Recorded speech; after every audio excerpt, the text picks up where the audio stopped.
मेरे पराक्रमी शूर अनुज,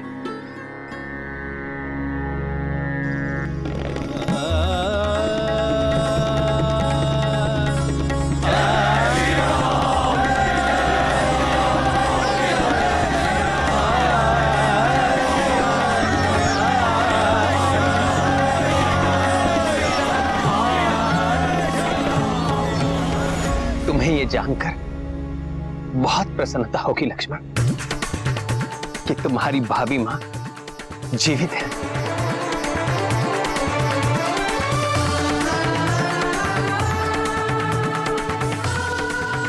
हाँ लक्ष्मण भैया, जो मैंने देखा था वो सब माया थी। माता पूर्णतः स्वस्थ और सकुशल हैं।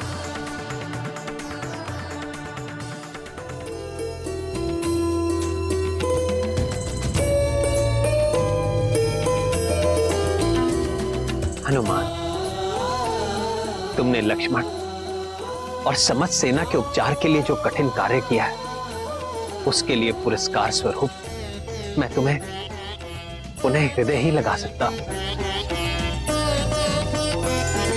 राम राम राम श्री राम राम राम राम श्री राम राम राम राम श्री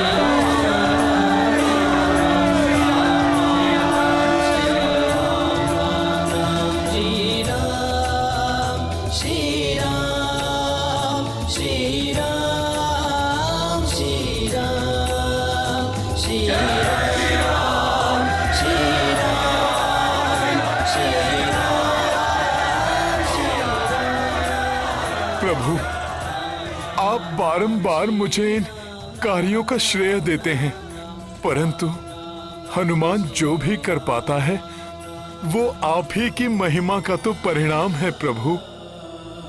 प्रभु, आपकी शक्ति ही हनुमान की शक्ति है प्रभु।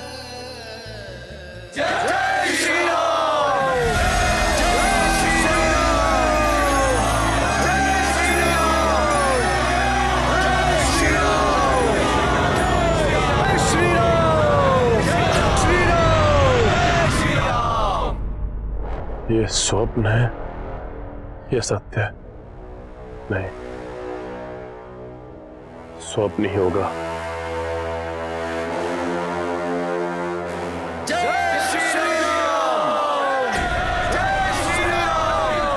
जिस सेना की मृत्यु हो चुकी हो वो कैसे किसी की जय जयकार कर सकती है?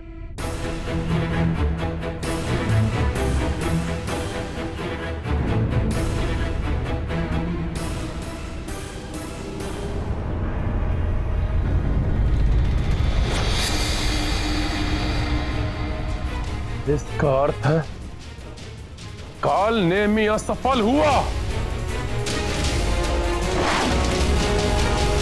पिताश्री, मेरे दिव्यास्त्र से कोई कैसे अपनी रक्षा कर सकता है? बड़े विचित्र हैं वो वानर, हर बार बच जाते हैं और प्रत्येक बार हमें पराजित होना पड़ा। कहीं ये तो बस, मूर्खतापूर्ण प्रश्न पूछना बंद करो मेघनाथ। प्रतीत होता है कि तुम्हारे हृदय में भी भय व्याप्त है कि वो वनवासी नारायण तो नहीं, कोई नारायण नहीं है वो। हमारे घर के भेद ही हमारी पराजय का कारण बनते हैं। वो द्रोही विभीषण जिसने हमारे योद्धाओं के वध का रहस्य बताया, और अब वो द्रोही राजवैद्य सुषेण जो शत्रुओं का उपचार कर रहा है। परंतु पिताश्री, ये सारे वानर हमारे राक्षस योद्धाओं को कंकर पत्थर के भांति अपने मार्ग से हटाए जा रहे हैं और हम उनका कुछ नहीं कर पा रहे। अब हमें हमारी विजय सुनिश्चित करने हैं तो अत्यंत प्रभावी युक्ति अपनानी होगी। इस पर भी मैं विचार कर चुका हूं पुत्र। माता निकुंभला के महायज्ञ से अधिक प्रभावशाली और कुछ नहीं हो सकता। महायज्ञ के पश्चात तुम माता निकुंभला से ऐसी शक्ति प्राप्त कर सकते हो जो माता पार्वती ने कार्तिकेय को दी थी। ऐसी परम शक्ति जो उस वनवासी को ही नहीं, उसकी संपूर्ण सेना को नष्ट कर देगी।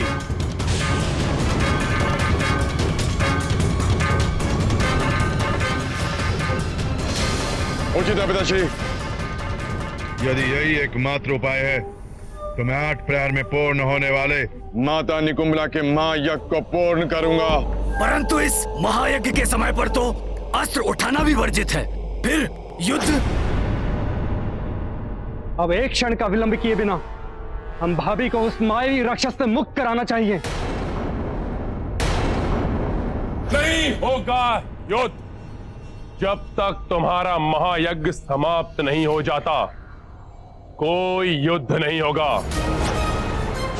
यदि हमारी ओर से कोई भी युद्ध भूमि में नहीं गया तो मर्यादा का गुणगान करने वाला वो वनवासी अपने किसी भी योद्धा को हमारी ओर नहीं बढ़ने देगा। निश्चिंत रहो मेघनाथ, तुम जाओ, संपूर्ण करो अपना महायज्ञ। परंतु लंकेश, यदि यज्ञ में शत्रु विघ्न डालने पहुंच गए तो? कैसे पहुंचेंगे वो? मेघनाथ ये यज्ञ सुरक्षित और दुर्गम महानिकुंभला पर्वत पर करेगा,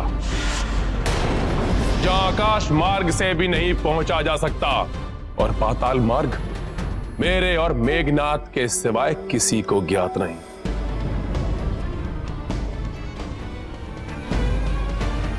मैं इस महायज्ञ की अतिरिक्त सुरक्षा के लिए अति मायावी, महाशक्तिशाली चतुर्स्तंभ अस्त्रों को नियुक्त करूंगा। परंतु पिताश्री, उन पर तो संपूर्ण लंका टिकी हुई है और इन्होंने तो त्रिकुट पर्वत के तल को थामकर लंका को सुरक्षा प्रदान की है। वर्तमान समय में लंका की सुरक्षा तुम्हारे यज्ञ को सुरक्षित करने से ही होगी, जिसके पूर्ण होते ही तुम अजय बनकर उस वनवासी और उसके अनुज सहित संपूर्ण वानरों का संहार करोगे और इस लंका को संकट से उबारोगे मेरे पुत्र। आप निश्चिंत रहिए पिताश्री, मैं अभी जाकर यज्ञ विधि प्रारंभ करता हूं।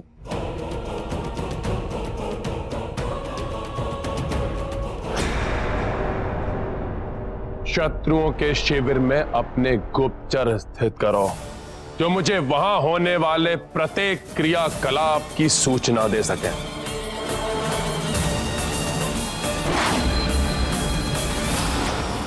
मेरी आशंका के अनुरूप रावण ने कालनेमी को भेजा और अब उसकी मृत्यु के पश्चात रावण किसी और भी बड़ी भयंकर योजना का निर्माण कर रहा होगा। महाराज विभीषण जी, इस समय रावण की योजना से अधिक मुझे रक्षवैद सुषेण जी की चिंता सता रही है, जिनके कारण रावण का प्रयास असफल हुआ। भैया लक्ष्मण और वानर योद्धा पुनः स्वस्थ हुए। यदि ये लंका लौटे तो रावण इनके प्राणों का हनन कर सकता है। तब तो युद्ध के अंत तक उनका हमारी सुरक्षा में ही रहना उचित होगा। आपको शत शत प्रणाम प्रभु। मुझसे जो भी संभव सहायता हो पाएगी मैं आपकी सहायता अवश्य करूंगा। शिरोमणि सुषेण जी, आपने पूर्व में ही हमारी बहुत सहायता की है। दुष्ट मेघनाथ ने अनुज लक्ष्मण पर वार करके मेरे हृदय पर आघात किया था। भैया, अब वो मेघनाथ जब भी युद्ध के लिए आएगा, मैं अपने बाणों से उसका संहार कर उस मायावी को उचित दंड दूंगा।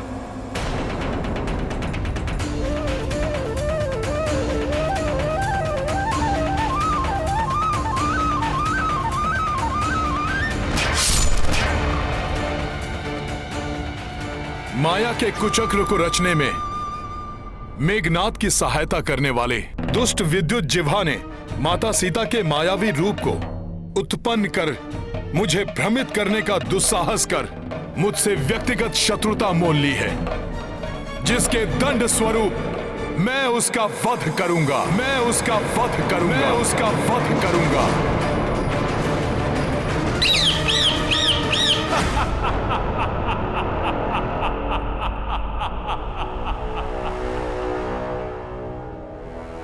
अर्थात उस तुच्छ वानर ने विद्युत जीवा का वध करने की शपथ ली है। उस तुच्छ वानर के क्रोध का लाभ अवश्य उठाएगा ये रावण। अब विद्युत जीवा की माया ही उस तुच्छ वानर को भ्रमित करेगी।